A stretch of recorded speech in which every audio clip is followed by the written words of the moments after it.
What's up? My name is Royce the 5'9". I represent Detroit, and right now you're checking out Day One Radio.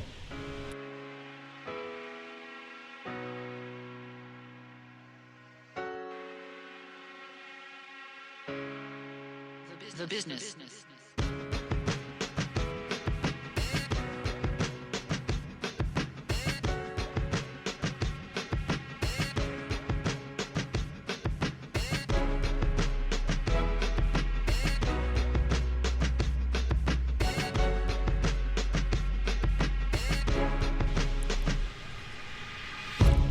Welcome back to another episode, another installment of Day One Radio, right here on ablradio.com. That's Art Beats and Lyrics Radio to be exact. Make sure you download the very free, very accessible smartphone app for your iPhone and Android devices. And also make sure you check out the entire Day One Radio catalog on iTunes and at day1radio.com. My name is Maurice Garland. I'm one of your co-hosts, and to my right I have... the world famous BP, Brandon LSK. How you doing, man? I'm coolin', man. I think I got in traffic from all this Trump stuff, man. There's a lot of Trump traffic in the city. I was going to ask you why you was going down Peachtree when we was on the phone. This Donald Trump is in town doing a rally, so that means you got the Trump supporters and the Trump protesters all out having a not-so-kumbaya moment. It's amazing, like, the hate that this man is able to generate and draw upon himself, man. I can't really think of too many figures that can generate so much hate and attract so much hate at the same time. I just want to know who the evil genius is behind the whole thing. I wonder, is it him or is it somebody on his team? Because this is pretty much something in history that's going to be studied forever. It's CNN, bro. I'm telling you, it's CNN. I'm talking about the actual strategist behind everything that he's doing. It's CNN. Like, dude, one of the producers, one of the main producers for The Apprentice, when he used to have The Apprentice on NBC, is now one of the shot callers at CNN's programming. You know what I'm saying? But that's as far as what we see on TV. I'm talking about more so the actual moves that are going on within what they're doing, as far as money, as far as empowering people, as far as all of that. I've worked in several productions and newsrooms. People, just because you know how to put on good TV don't mean you know how to actually get the masses to do something. Like, this is interesting. I will say, like, when you take the emotions out of it, just seeing everything that he's doing, this is actually pretty amazing. When you think of it, not in a good way, right? Like the difference between famous and infamous. Right. It's ugly, especially because of some of the things he's saying. But when you step away and take the emotion out of it, like what he's been able to do, saying all the ridiculous things he said and all the failures that he's had in business, this is absolutely amazing. This kind of shows you how stupid a lot of Americans are. I'm gonna have to say it goes back to TV. I mean, it's like, most of these people that are supporting him are people that know him from looking like he's always had the answers on TV. Like, oh wow, he's the boss. You know what I'm saying? He's a good boss. He's about boss. Cause like he doesn't publicize his many failures. And a lot of his failures don't get publicized to begin with. You kind of have to go look for his failures because he's not going to tell you, oh, yeah, man, I bankrupted this company. This thing failed. This idea never got off the ground. You know what I'm saying? So it's like I think it does go back to people watching him on TV all these years, whether it was his multiple appearances on the Oprah Winfrey Show back in the day, you know what I'm saying, or just him being on TV all the time. And people are looking at him like, oh, wow, this guy has all the answers. He must be legit because he's on TV. You got a point because a lot of people don't read. Right. So you definitely got a point, man. What do you think about him and not even just necessarily Trump, but a lot of people that align their ideals with him trying to piggyback off of the tragedy in Orlando? I mean, it's very what's the word I'm looking for? I mean, it's the same way he is. Like, it's just like very opportunistic. You know what I'm saying? It's like anytime 50 innocent people die, it's like I don't think that should automatically. I don't think that you should be using that to push your agenda all of a sudden. I mean, just like recognize and be aware that 50 innocent people died for no reason. Right. You know, it's not. I don't look at that as like, oh wow, this is my opportunity to tell you why we need gun control, or why homosexuality is bad, or why we need to ban this. You know what I'm saying? It's like, I mean, I don't think that's like the appropriate time to have, you know, to be pushing your agenda on other folks. I mean, but at the end of the day, are politicians not manipulators? So what now? I said at the end of the day, are politicians not manipulators? Oh yeah, I mean, they definitely skilled with the wordplay. You know what I'm saying? they will, you know, as Jay-Z said, you know, sell water to a well, fire in hell. You know what I'm saying? Yeah, it's kind of crazy, but all my heart goes out to those people, man, and their families. It's just it's so sad that, like, because media is so skewed that you can barely take anything at face value anymore.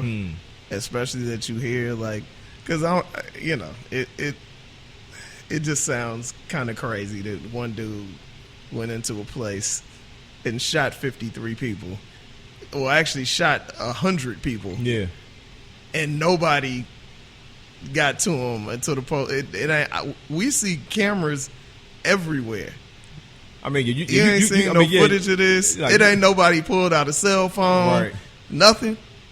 And nobody was even able to prevent it either. Because, I mean, you know, they got stores where, like, they can stop you from thinking about stealing some Twinkies. You know what I'm saying? But nobody can't, you know, stop a dude with an AR-15 assault rifle from walking up in a popular club. And yeah, man. I'm like, this sounds kind of crazy to me. But, you know, at the end of the day, now is not the time for speculation. Just pray for the families of those folks. And at the end of the day, at some point, the truth is going to come out with this and a whole lot of other stuff. Right, so, right. But, you know, not to bring y'all down, but, you know, we like to discuss things amongst ourselves at times. So we're going to go into a quick break, and we'll come back with our guest for the week, Detroit's finest, Royce the 5'9". You're listening to Day One Radio on ABLRadio.com. Yo, what's happening? This is DJ Wally Sparks, representing Chattown, Tennessee, 423. What's happening? You tune in to Day One Radio on ABLRadio.com. Peace. Welcome back, everybody. Glad y'all are tuning in. And welcome to our guest, man. Tore down last night at the Masquerade in Atlanta, the one and only Royce the 5'9". How you doing, bro? I'm doing good, brother. How you doing? I'm good, man. I got how many pairs of glasses do you own? For real. You know what? That's a good question. I never thought about that. I don't think I might have never thought about that. Yeah, I'm like, dude, he can come with the fresh frames. Every picture, every video, everything. Thank you, man. Thank you. I've been collecting. I've been collecting them for a minute. Just because I'm blind as a bat, you know what I mean? But I've been wearing glasses since I was like in the third grade, bro. So I understand. Yeah, I got kind of like so used to them. They kind of like a fixture on my face now. Yeah, and I have really thin eyebrows. So when I'm not wearing glasses, I just feel like it's something. It's like a space missing on my face. So I just always wear them. It's either glasses or a hat. I'm like Mr. Potato Head, man. It's like it's like attachments to go with my head. So. Super funny. I can't keep up with them. So if I got 3 in rotation, I'm good. Yeah, 100%. I love glasses. So man, I gotta be completely and totally honest. I always thought you were dope. Been aware of you for a super long time. But I didn't become a fan until Prime. Okay. So now I'm going back and I'm listening to stuff that I may have listened to with a different ear. And I got to say, dude, like, I think Layers is probably your best project ever, bro. Thank you, man. Like, this is a damn good album, man. Thank you very much. Yeah, I'm just trying to develop. I obviously always see where I can make improvements. Yeah. I think a lot of artists do. I think a lot of artists see where they can make improvements, but not every artist can actually make those improvements. So with me, man, like I never look at, age or time or anything like that. I always try to get better. No matter what. And it's crazy you say that, man, because, I mean, for years, everybody used to buy into the narrative of hip-hop is a young man's sport, and you shouldn't be rapping after this certain age. But I'm like, if I'm a fan and I'm grown, I don't want to listen to what an 18-year-old has to say about life like that. I mean, not that their experiences can be discounted. I mean, it's their life. But I'm like, if I'm a 35-year-old man, I'm like, I don't know if I can get the food and things I need from listening to this 19-year-old complain about, oh damn nigga, I ain't fresh enough yet, bruh. You know what I'm saying? we just in that generation. That's all. You know, like we got caught in that time where hip hop itself was only a certain age by the time we got to a certain point. So I can see it starting off and us looking at it like it's a young man's game, but it's evolved so much and it's been around so long. It's the same way with tattoos. Yeah. You know, you get tattoos and people say, well, what's that gonna look like when you're 60? Well, I'm gonna look like a whole bunch of other 60-year-olds. It's gonna be a lot more common at that time. Right. You know, people just, you know, they gotta open up their minds to the evolution of it. You know, Eminem will be on stage for a long time. Yeah. You know, he may not have to make records for a long time, but no different from the Eagles or anybody else. Rolling Stones, all them. I also think we got to a point, I mean, you can't argue with facts. We got to a point to where it's more people 35 and older making quality music than it is 29 and under. That definitely helps. Because, you know, it was always a pain to see your favorite rapper get old and lose it. Like, damn, Big Daddy Kane, his album's all there. I don't know. yeah. That's pretty tough. So this is the first album that I've heard you describe it as you felt like you were making your first album because it was the first album you made sober. Mm-hmm. What was the process like sober recording compared to when you were drinking and recording? Well, the first song that I did sober was Tabernacle. Yeah. But the first project that I decided to roll out was Prime. Right. So I was recording both projects at the same around the same time. Yeah, I was doing just random. I wasn't really going in saying, yo, I'm just gonna focus on Prime these 2 weeks. I go to the studio and just do whatever I was feeling that day, you know, and then, you know, at some point I realized that, you know, me and Prhyme, you know, once we spoke and we agreed that we were going to do the project, I knew that I wanted to roll out with that first, only because I knew that this would be like a reintroduction of myself, because I was reintroducing myself to myself, you know what I mean? So I knew it was going to be like a reintroduction of myself to the masses or whoever was still willing to listen. And I wanted to take it back to exactly where I started as an artist, which was the Ebony Showcase, and that was just beats and rhymes. Yeah. I didn't want to go too heavy with the concepts. I didn't want to come on too strong. I just wanted to reintroduce people to boom bap and just me rhyming, very clear, concise, sharp, you know, me just thinking clear, you know what I mean? And then, you know, once I broke the ice with that was kind of like the handshake. Let people know that I'm back active. I got a few things to say. You know, I didn't talk about everything that I really, you know, so. And then with Layers, there's so much more that I said that I didn't put on that album, because I just want to take baby steps with it. You know, I don't want to grow it too fast and jump all the way there too fast. People would think I'm crazy, man. Like, you know, they would be like, what is this dude, like, saved or something? You know what I'm saying? So it's like, you know, like coming from where I was and, you know, where I'm going mentally, the way that I want to enlighten people and the way that I want to continue to still entertain through music and keep it true to what I do. You know, I just got to take baby steps with it, you know, so I got tons of material ready to go. So Layers is just, you know, it's one installment, but my baby, like what all of this is geared around is Book of Ryan, and that's the album. So it's like, I mean, forgive me if I sound naive, but like recording this project in that state of mind, like, was it as quote unquote fun as recording the albums when you were drinking? Because, you know, some people, when they go dry, you know, they're like, some folks would say like, well, you know, man, I cut a lot of people off. I don't go out as much, you know what I'm saying? Life is a lot more boring now, you know what I'm saying? So like, was it actually fun doing this project as fun as the, you know, the previous ones? It's crazy that you said that, because that's absolutely true. Like, if you sober up, shit just get boring. Because it's like all the fun people are bad. Yeah. You know what I'm saying? Like, those are the ones you got to get rid of. Get rid of the fun people. Yeah. I'm telling you. So it's like, it's very rare that you run into somebody that's fun, that's good for you too. You know what I'm saying? So it's like I had to get rid of some people that were really fun, but they were absolutely cancer to everything moving forward positive that I needed to do. I was going to end up either dead or in jail. That's fact. So, you know, I had to get rid of certain people. Stuff got boring, you know what I'm saying? And then when I got in the studio, it started off terrible. You know what I'm saying? Like, I couldn't think of nothing. Like, everything was bad for at least a year. Damn. You know what I'm saying? So once I got back used to recording without, drinking, it started becoming fun again. Was it funner than when I was drinking? This is the thing that I don't know. Because with drinking, I know I have fun. I know I have fun in the studio, but I don't really remember. Yeah. Not drinking, I'm having fun, but I remember it. Yeah. So that's where the gold is at. You know what I'm saying? Like, creating memories, because a big thing in this business, man, and I always tell young artists, document everything.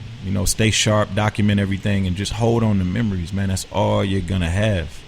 Even if you're sitting in a pile of money, I know how cliche this sounds, and everybody like, yeah, whatever. I want the money. You know what I'm saying? But you will get tired of the money. All you'll have is the memories. You know what I'm saying? Like, you got to create them, and that's one of the reasons why I just try to just have as much fun as possible now. I feel like I've been everywhere in the world, and I don't really remember nothing. Damn. 10 years, at least 10 years of my career just went by like that, and it was a blur. I don't know shit. I don't remember nothing. Can't tell you nothing. I can't tell you what none of these places look like. I don't have no pictures. I don't have nothing to show for it. If I wanted to brag to my grandkids right now, if my son just came home and was like, Dad, I'm having a baby, I wouldn't be able to, vividly, paint pictures like I would like to. So, I'm piecing that all back together now. Yeah, it seems like even with Tabernacle that maybe like the memories started flowing back for you, because that's damn near a song that you would expect on somebody's first or second album. Yeah, it did. I mean, it happened like that. As soon as I got sober, I just started. I always kept in my mind that I met Marshall that same day. I met Marshall that same day, and I knew it was something there. But it wasn't until I got sober and I was able to reflect and start putting everything together, the way that everything came together, in the way that it seems like that the universe was speaking to me. And I always told myself that I'm going to talk about that day eventually. Even when I was drunk, I used to always say I'm going to talk about that. And I made mention of it. Me and Marshall did a song called I Hate the World Right Now that I never released. But going out of one of the verses, I said, I met my man Marshall because I felt like it made sense because he was on the song. Yeah. So I was like, I met my man. I said something like, I met my man M. My grandmother died. My son was born the same day. Do you believe in God? Like, it was like I went out of it like that, but I didn't really. There was nothing really deep about it. So it just goes to show that it's been on my mind. Yeah. But when I got sober, I started reflecting in a way that was just out of this world. Once I started talking to my mom and like putting together like the floors and everything like that, then that's when it started getting real deep, and that's when it made sense. That's amazing, man. Now, it's been widely reported of Eminem's battles with substance abuse. Have you guys like been each other's like coaches, like talking each other through this and helping each other out, since y'all are such good friends that have been through so much? Yeah, I mean, we speak about it. It's more him coaching me than anything, you know. Obviously, in the world of sobriety, everybody helps everybody, Right. Him being able to talk to me and feeling like that I'm getting somewhere with my sobriety and I'm having success with it, in terms of just being able to stay sober, not relapsing, nothing, almost 4 years. It helps him. It's part of his sobriety. It's actually one of the steps, you know what I'm saying? So it helps him out, like he was super proud, super happy when I called him. He was one of the people who let me know, like, listen, man, the first thing he said to me when I told him I wanted to stop, he said, listen, man, let me tell you something. He was like, first of all, that's the realest shit you ever said to me. He was like, second of all, you need to realize right now where you are right now, the man that you are right now talking to me, this is the strongest that you've ever been. He was like, you think you weak by admitting that you powerless over something, but admitting it is you at your strongest. Now it's easy sailing from here. All you got to do is allow us to help you. Damn. You know what I'm saying? So I mean, it gets deep, man. But ever since then, like when we get on the phone, if we not talking about something hip hop related, if we just kicking it, sobriety might come up in the conversation. Like when I first got sober, my first 6 months to a year, he would call and just be like, "Yo, how everything going?" Gotcha. Now it's like he knows. You know what I'm saying? We call each other on each other's sobriety birthday. Yo, happy birthday. You know what I'm saying? And it's just we just work the steps. That's dope, man. And for real, congratulations to you. Thank you. Because a lot of people don't go down that road. We live, and me and Reese have talked about this several times on the podcast. We live in an age where addiction is cool. Mm-hmm. Like, everybody raps about snorting, popping pills, drinking lean, all of that. Do you ever feel like you need to pull some of these cats to the side? Like, just when you see them in traffic or whatever, like, bro, that ain't really the way to go. You know what? I wish I could, man. You know, like I'm real big on boundaries. Okay. I'm real big on boundaries. I don't ever want to disrespect anybody. You know what I'm saying? I don't want to cross the line with anybody. It's certainly not my place to go jumping in and out of people's lives who I don't know. Yeah. Put that joint down, yeah, brother. but it's you know, it's if I ever feel like, you know, it's within my right, within my platform, you know, certainly at my shows, if you pay to come to one of my shows and you watching me on stage perform, and I decide that I want to just off the top of the head just tell you how I feel about younger artists and you know, drinking and shit like that, and speak from experience, I don't hesitate. You know what I'm saying? Like, I always try to enlighten, but you know, it's not even preaching, it's just giving the information. Giving you the information. I've been saying this all day, man. I was not the type of kid who listened. I didn't listen, you know. So, but the people who gave me the information, I remember it and I love them so much for it. Like, that's why I look at my parents with a whole different respect. My daddy, he told me, he said, "Listen, you're not gonna be able to do drugs and all of that shit," because he battled with addiction. We actually went to rehab with him. Told me, never pick up a drink, never pick up a drug. You are not wired like your friends are.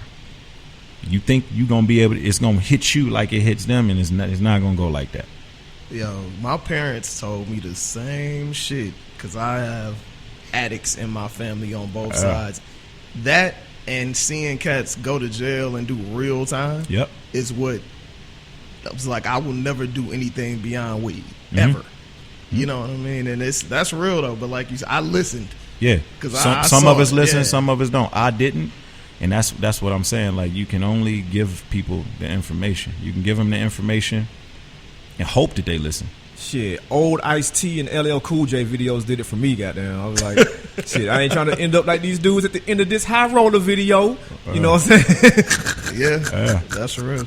So I remember probably like a year ago, maybe 2 years ago, around the tail end of Bad Meets Evil, and after, you know, Slaughterhouse success, you were saying that you were pretty much not wanting to put out another solo album independently. But you ended up, you know, starting the label and going that route. What made you decide to swing back to the independent side? Because you've collected a lot of nice checks from majors. Yeah, it's just the way that the pendulum shifted. I was probably drunk when I made that announcement.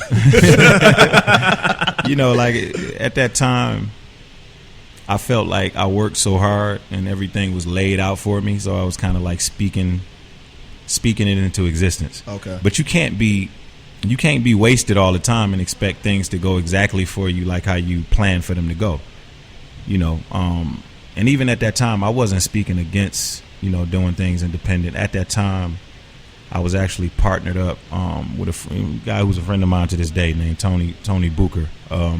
He had a company, and we released that Success is Certain album out through that company. Now, you know, what I'm doing now is my own situation. You know, it's my own joint venture through the distributor. And it's I'm really doing it independent now. Yeah. My own money, you know, everything. So, you know, it's a way to do it. With my solo situation, because I still got Slaughterhouse on Interscope, and I still have Bad Meets Evil on Interscope, and we did Prime independent, and we're kind of thinking about taking it to a major next time. And we were kind of having conversations, should we take it to a major? I was just thinking to myself, like, wow, man, do I really want to try to take my solo to a major? And if I do I want to take the time to shop it when I can just release it? You know, so it just made sense to me to just do it this way. And, you know, I think I made the best decision, because I'm moving. I think right now what's important for me is to be able to move at the pace that I need to move at. You know what I mean? Like, I don't need to halt everything to have fucking meetings. You know what I'm saying? Like, I don't want to have meetings, man. Like, You got to plan the rollout for the Yeah, rollout bro. for the Yeah, rollout. yeah. It's like, man. Especially in my sobriety, man. I feel so sharp. I just want to execute. I'm not about games. You know what I'm saying? Like, this shit don't happen in the boardroom, brother. It happens when you execute, and I'm not afraid to fail. I'm not afraid to fail, so I don't want to have 50 conversations about it. They're going to like it or they're not going to like it. If they don't like it, I'm moving on to the next shit. Yeah. We ain't going to be in the boardroom all day talking about what we going to do. You know what I'm saying? And that's what I see happen with labels a lot. You know what I'm saying? When you sign with majors, it's just a bunch of fucking meetings. You know what I'm saying? So it's Like, do you see, a time where, I guess sobriety can kind of become quote unquote cool again? Because, like, I referenced, like, LL Cool J, like that I'm Bad video. Like, he was fighting crack.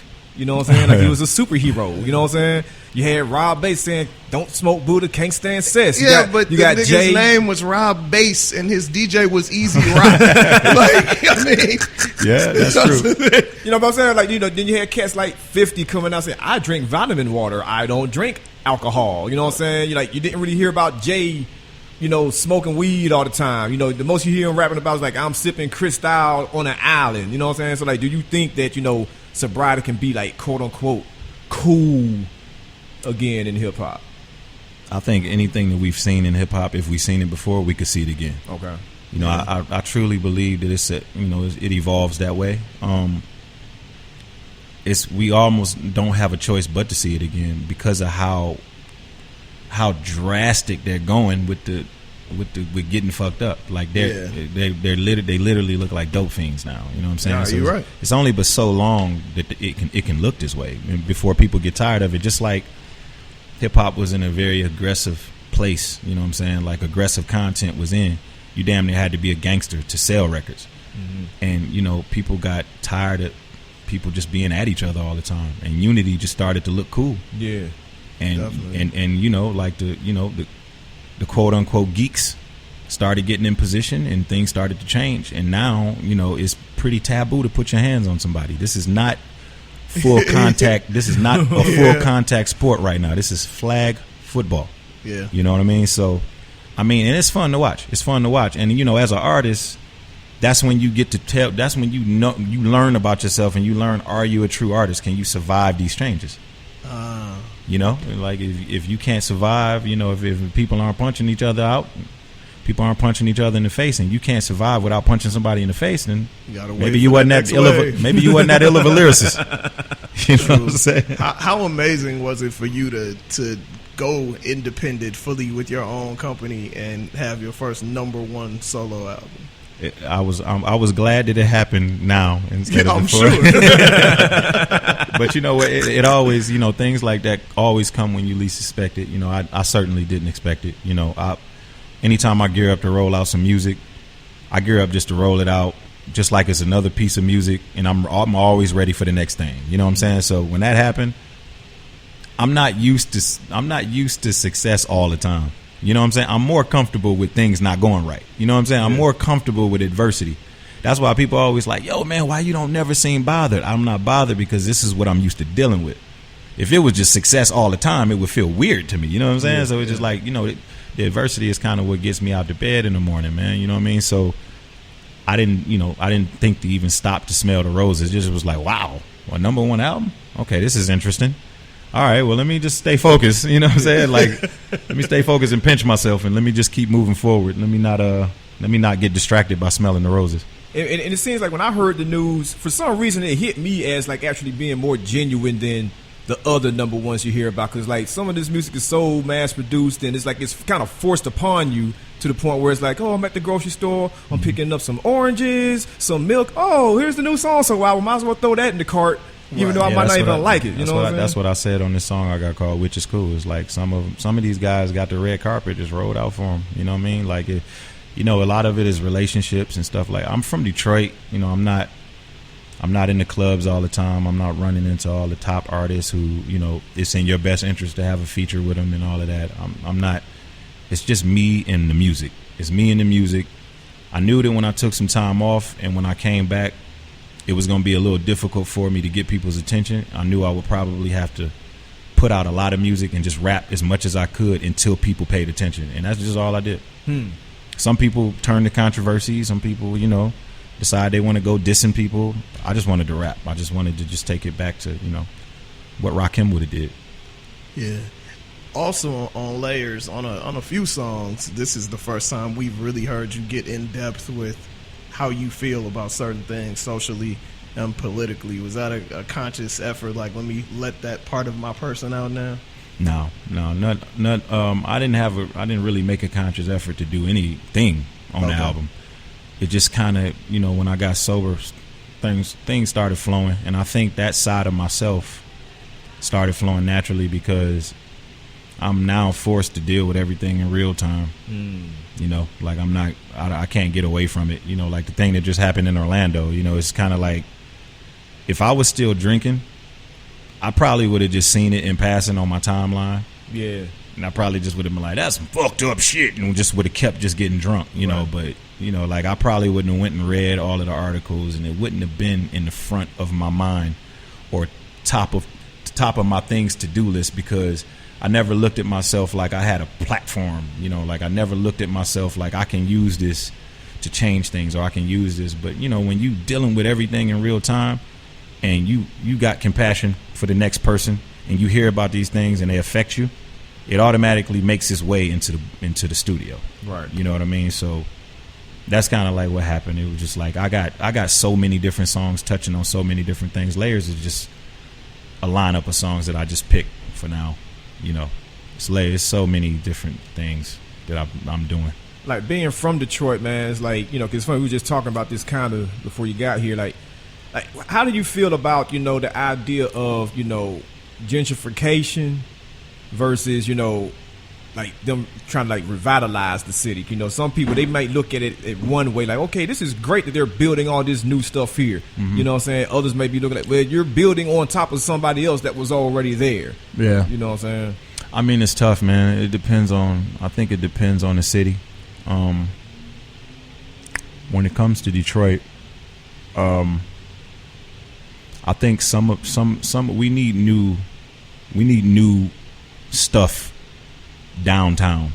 You know, I wouldn't suggest knocking down houses in like the hood and just building something totally different and pushing people out of the hood. Like, I would never suggest that. You know what I mean? But we do need to do something to raise the quality of the neighborhoods. You know what I'm saying? We need to do something to raise the quality of just our living in general in Detroit. You know what I'm saying? So, do you think that? Because I've heard two sides on that, and I keep hearing that Detroit is coming back. It's coming back. It's coming back. Things are changing, but I'm also hearing that a lot of that change don't involve black people and natives. Do you agree with that? Disagree? I disagree with that. I think there's no way you can really change Detroit fully the way that it seems like the resurgence that we're making without involving us on some level, though there are areas that get skipped over. Okay. But I wouldn't categorize it to all just black. You know what I'm saying? Like, I think it's starting with the downtown, like I was saying before. Like, the last time I just went downtown, we were just down there. Me and my little brother were just down there. I hadn't been downtown in a long time. And I really genuinely like what I see. Yeah. I really, really love what I see. But I also realize that it's not something that's going to happen overnight, man. It's such a slow process. It's such a slow process, and it's going to involve more than just legislative. You know what I mean? Like, it's going to involve also the people in the community. You know, it's going to involve the artists.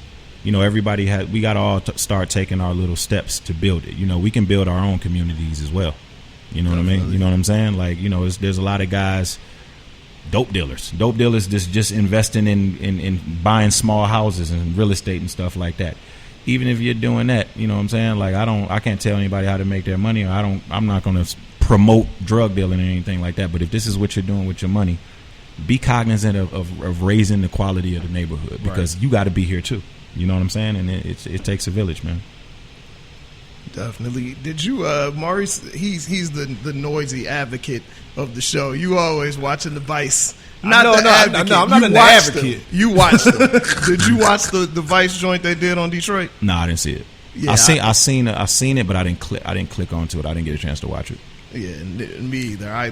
They kind of go a little crazy at times. What'd they say? No, I mean, it's like, you know, they kind of approach it the same way they do that they did when they came here to Atlanta, when they went to Chicago, and when they went out to Compton. You know, like they tend to show like the underbelly. Like, granted, I mean, I get it. You know what I'm saying? That's kind of what they focus on. But like sometimes when you only show the underbelly, it's almost like as if like you're leaving out the progress on purpose. You know what I'm saying? So it's like, of course, they only focus on, oh man, big heroin problem here. You know what I'm saying? But they're not talking about, oh wow, look at these folks that's building this tech incubator downtown. You know what I'm saying? Right. So, yeah, we've been getting a bad rap for a long time.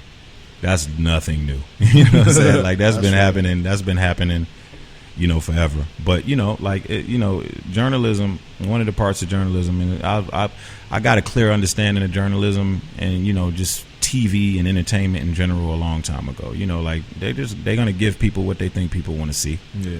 You know, and that's what people. You know, when you hear about Detroit, you know, I would just take this is Teresa's cousin right here. We were just sitting down eating, and she asked me. She hadn't really said nothing today, and then out of nowhere she just was like, "What did you say?" You said, "Why do people think Detroit is so bad? What's wrong with Detroit?" You know what I'm saying? And that's just based off of interviews that I was doing, and it's just like it's kind of like the rap that we've had. So imagine a journalist or somebody coming to cover it. You know, they're gonna show the most juiciest side of it as possible. You know, Detroit is known for that. I've always, but it's funny being from Oakland. Detroit is like Oakland's sister city. Oh, yep, like, yep. I don't even know what the connection really is. I just know that I've rarely met people from Detroit where we didn't have a bunch of stuff in common. Act just alike. Everything is just alike. Yep. Yeah, it's strange, man. And so every time I've been to Detroit, I felt at home. Like I don't. Same with me. Same with me in Oakland. Yeah, the people are pretty much the same. I think the juicy thing about Detroit that people like to glorify is just the violence. Yeah, it's the violence, and that's violence is a weird thing to me, man, because people watch a lot of TV.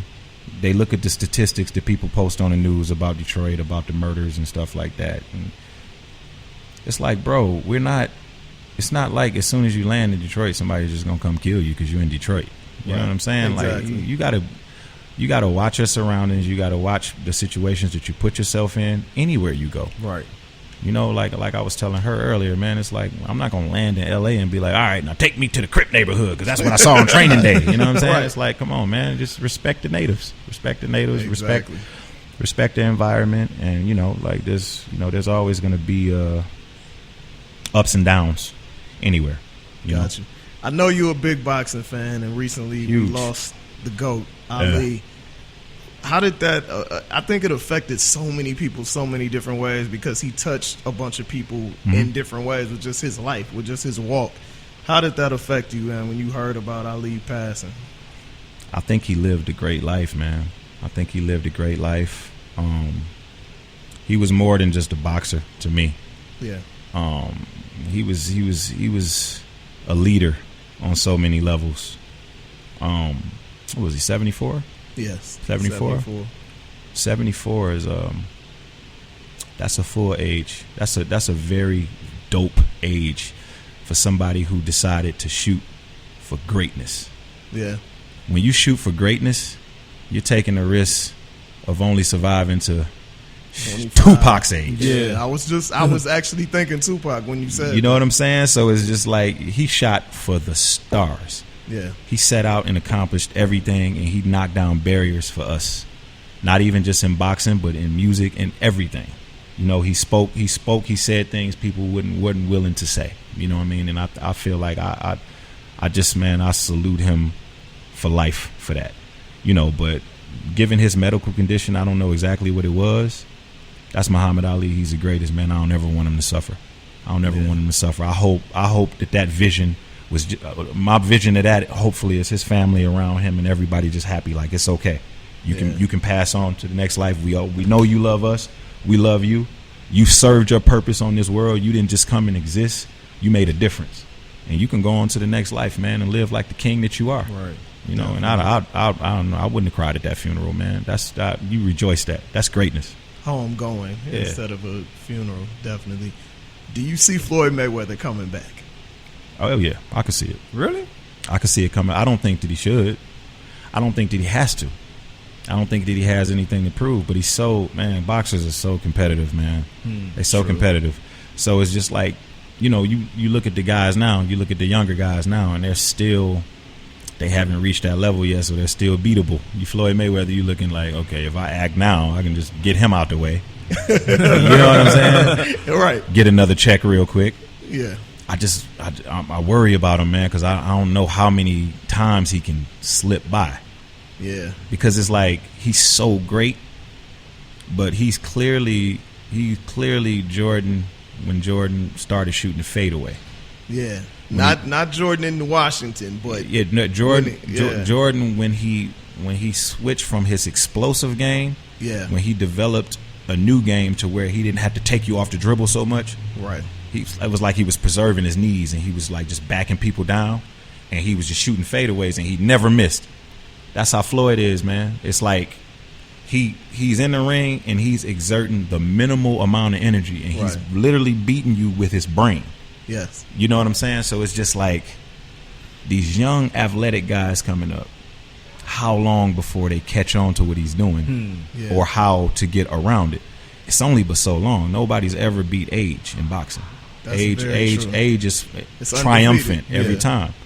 You know, so I just, you know, with somebody like him who's accomplished everything, who obviously is not hurting for money or anything like that, what's going to motivate him?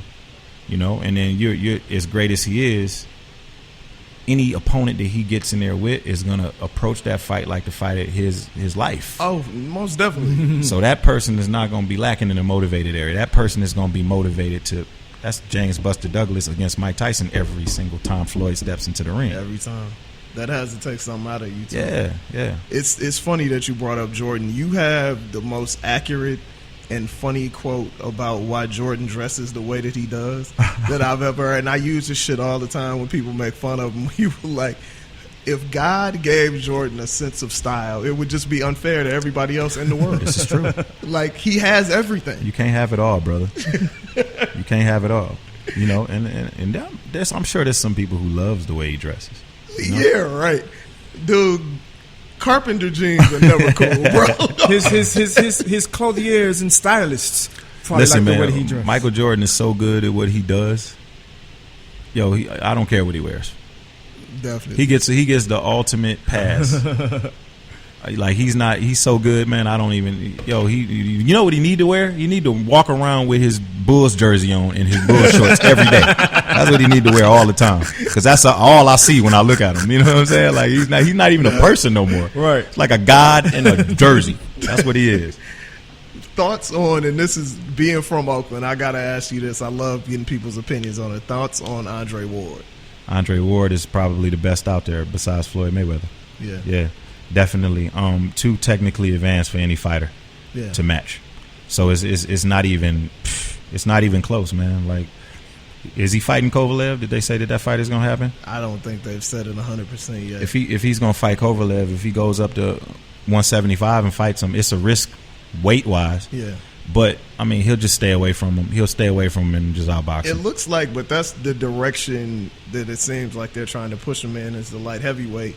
Which kind of sucks for fans because we're getting robbed of a couple potentially really great fights. Such as? I mean, the fight that a lot of people want to see is him and... Me and you want to see it. Well, yeah. But does Triple G want to see it? I don't think his so. move says no. I don't think his so. His moves say no because he's just calling out smaller guys. That's all he's doing. He's calling out smaller guys. You never heard Andre Ward's name come out of that man's mouth. Right, we want to see it, of course. Yeah, of course we want to see it, but I mean, come on, man. He can't. You know, he knocks Canelo for not moving up, but he won't move up. Right. You know, like he knocks Canelo. Like, oh man, come on, man. You. It's like Canelo is the A-side fighter. If we're promoting a show, and I'm the headliner, and the opening act came up and told y'all that he wanted neon lights on the stage while I'm on the stage, would you guys let him do that? No. Okay, that's basically what he's doing by trying to demand what the weight is going to be against the A-side fighter who has the title. Right. Now, what he's going off of is he's saying, okay, well, it's the middleweight title. We need to fight at middleweight. But belts don't matter anymore in boxing. To boxing enthusiasts, I get it. I understand that. I'll give you that. But let's look at how the man got the title. Yeah.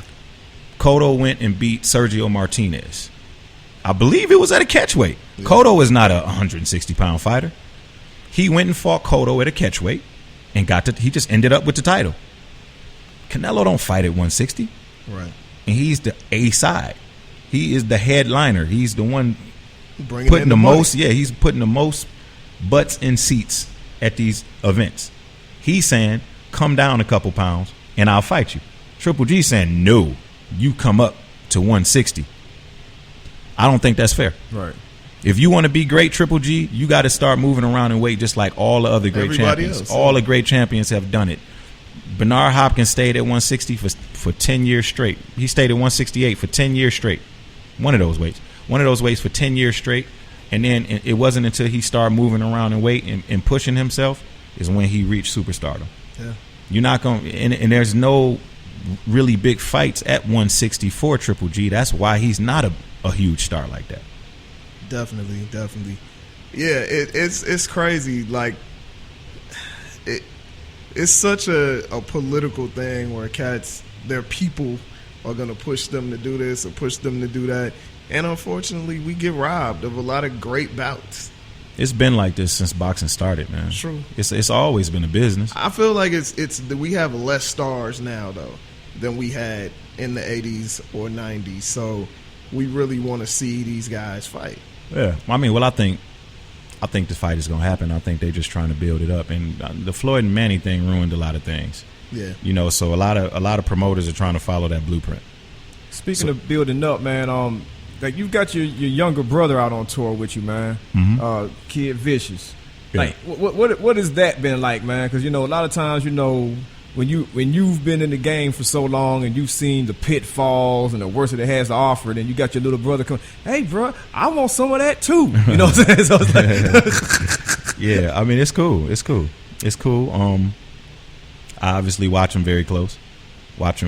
And I still, he makes his own moves. Yeah, he does a lot of things. He's a very, very self-contained, super self-contained. He's not up under me, getting babied, getting told what moves to make. He does things on his own. I look up, he got songs out that I ain't even heard. You know what I'm saying? And that's what I want to see. So it's good, and it's always good to have people on the road with you who like genuinely care about you as well. It's the best of both worlds. And I got my youngest brother with us too. He's coming out and he's doing merchandise for me now. Oh, okay. And he's in his young 20s. Oh, he's the one that was at the table? Yep. Last night? Okay. Yep. All right, He look exactly like Vish. Okay. He does now that I think about it. He look exactly like less Vish. hair. Yeah. So it's like that's what it's about, man. It's about keeping things in the family, carrying on tradition, and just keeping everybody's confidence level at a level where everybody feels that they could be great, because that's where it starts. You got to see it first. You got to be able to vision it, and then you can start executing from there. Nah, that's dope. And I don't think a lot of people even know that he's your brother when they come to the show. So it's dope that he comes out, does his own set, has that energy, and then you bring him out later on, and people are like, oh, shit, there we go. That's the cat he was talking about. Yeah, it's all in the experience. You know what I'm saying? It's all in the experience. It's like an exercise. You start doing it every night. Next thing you know, it's second nature. It's like going to the boxing gym and just hitting pads and stuff. And then, once it's fight night, you get in there and then you slip a punch and you throw a 3-4 punch combination just naturally. Your body just does it because it's like a reflex. And it's kind of like the same thing with performing. We want to get him to the point where there's no nervousness. Everything is second nature. It's just like another night at the office. He a seasoned vet when it's his time. And then when the light is on him and it's his time, he's going to step up and be ready. For sure. We had Crooked Eye on the show, asked him. Had Just Blaze on the show, asked him. So we got to ask you, where the hell is the Slaughterhouse album, man? Right now, we got it. What did Just Blaze say? I don't even remember. What did Just say? Just said he has the beats and he's ready to go. Yeah, we got like a whole album done. Yeah. There are some things that I want to go back in and do. Like I want us to get back together because it's been done for a second, right? Yeah. We've been sitting on it for a minute. I want to go in, tighten up a few things, add a few things, maybe subtract a few things, and just look at where we are creatively. And the next big step, which is always the hurdle with Slaughterhouse, is just scheduling. Scheduling. It's just getting everybody together at the same time to be able to move at the same time on the same accord. That's what the conversations as of late have been. Obviously, we got stuff that we're doing individually right now. We have tried releasing music while all of us was doing other things, and it just didn't feel the same, So we just need that time to be back together to move as a group. Gotcha. So if and it's interesting because all of you guys do your solo stuff, and Joey has his podcast and everything, and all of you have your individual fans, but it seems like when you come together, you guys just bring the best out of each other. Mm-hmm. Yeah, that's kind of the purpose of it. You know what I mean? It's like, and that the whole collaborative process, man, is like that, man. It just brings something out of you that you can't dig down and find yourself. Okay. You're inspired by other people, man, because they do certain things that you can't do. And that's why collaborating is so dope. And that's what make the Slaughterhouse thing so special. So I mean that's pretty much why I look forward to it. That's why I look forward to doing it, and that's why it's always a different layer every time I'm doing a different group. It's Prhyme is gonna bring certain things out of me that you're just not gonna hear on Layers. You know what I mean? Like Bad Meets Evil, the way me and Marshall rap, the way we rapped on that. I'm not going to even bring that to the Slaughterhouse session because it's like, everybody don't feel like rapping like that. You know what I'm saying? Right. Like it's a whole different style. So it's cool to be able to do the different things within the different brands. You know what I'm saying? And develop while you're doing that, and you sharpening the sword in so many ways. So when I come back to do my solo shit, I'm on double point, sharp. Super yeah. on point. Yep. You are a fan of rap, period, and lyrics and cadences. And you've been doing this thing with Cricket Wireless, this Mean 16 thing in a few of the cities. So have you heard anything really good, anything that inspired you from any of these cats? Bro, it was 25 guys that rapped. I wasn't standing out there for all of them when they rapped, but I was standing in the back room and I could hear them through the wall. I came out to pick the winner of the last three. Vish and my younger brother narrowed them down. Y'all probably not gonna believe this, but every single person that rapped in Atlanta was at least decent. Okay. Why would we not believe that? Brother. It wasn't about brother, we pulled up to Atlanta and just decided that we were gonna do this last minute. Okay. We were doing the Cricket Wireless in store. We were doing a meet and greet anyway. That was already scheduled, but we're trying to think of something cool to do that represents what I represent. And what better than just rapping, just straight up rapping, and it's something that just makes it a little bit more fun than just handshaking and signing posters. Right. And my big thing now, that's why I brought some of my Detroit dogs with me to a couple of the shows to let them perform. I got Sino and Hydro on a couple shows, and now I'm gonna take Royce Spit and 14 KT out to some of the West Coast dates. We got some of my New York dogs doing some of the dates, and then we got Graf doing all of the dates. Yeah. My thing is just to use the platform to allow people, to give people that momentum to shine. You know what I'm saying?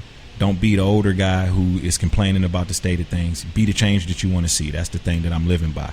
So this is fit right in perfect with that. Have some dudes come up spontaneous, spur of the moment, have them come up there and just rhyme. And normally when I'm just out and about and I bump into people and they tell me they want to rap for me, I encounter a lot of like trash. Yeah. Almost like, why are you rapping that shit to me, bro? You know what I'm saying? Like, go rap that shit to somebody else. You know? I won't never tell them that, but I'll be thinking it. So like with this, it was like, yo, they showed up and I listened to the first guy. I was like, oh, okay, that was pretty cool. You know what I'm saying? Like, then I heard another one. Some of them was rapping a little lower, so I had to kind of crack the door, and I heard like a few lines here and there. Like, damn, okay. Dog, by the time we got to like 45 motherfuckers, dog, it was like, these motherfuckers can rap. I was very, very taken aback by that, man. Like, it was cool. It was cool. And I was a little leery about the idea because it's very hard to have order with a bunch of aspiring rappers. Yeah. You know what I'm saying? So it was just like the way that it went, man, I walked away from it feeling really good about it. That's what's up. Last question, man. Are we going to get another Prhyme project? Definitely. Me and Prhyme working right now. He sent me a few things back and forth. We've been kind of working on that level, but we're gonna actually get together and really just start banging out. That's a hard man to pin down. Yeah. He's very hard to pin down. One thing about Prhyme I learned is just not to try to pin him down. Not to try to pin him down, because the last thing you need is Prhyme like, I don't want Royce to be mad at me, so let me just go do this real quick. You know what I mean? And then you have that Prhyme. Yeah. I need the Prhyme who's like, all right, this I feel like doing this. Let me buckle down, and that's what we're gonna do. So right now we're kind of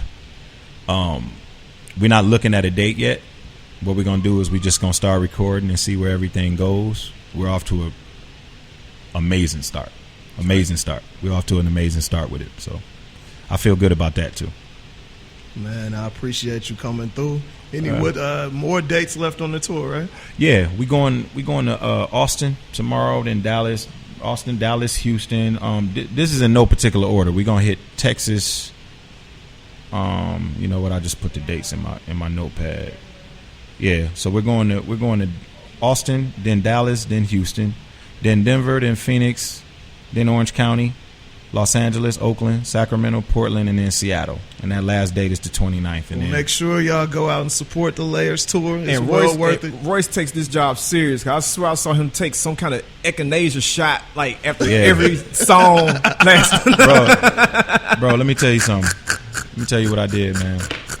The last time I performed in Philly with Prhyme, I performed with pretty much no voice for the whole show. Wow. I brought Black Thought on stage, and he saved my whole show. That's how bad it was, because nobody could really hear me because everything was coming out like laryngitis. You know, and I was, you know, it was wintertime. I was sick, you know what I'm saying? Like, and that's just getting back to getting used to doing everything without drinking, you know what I'm saying? Like, it's a new adjustment for your body.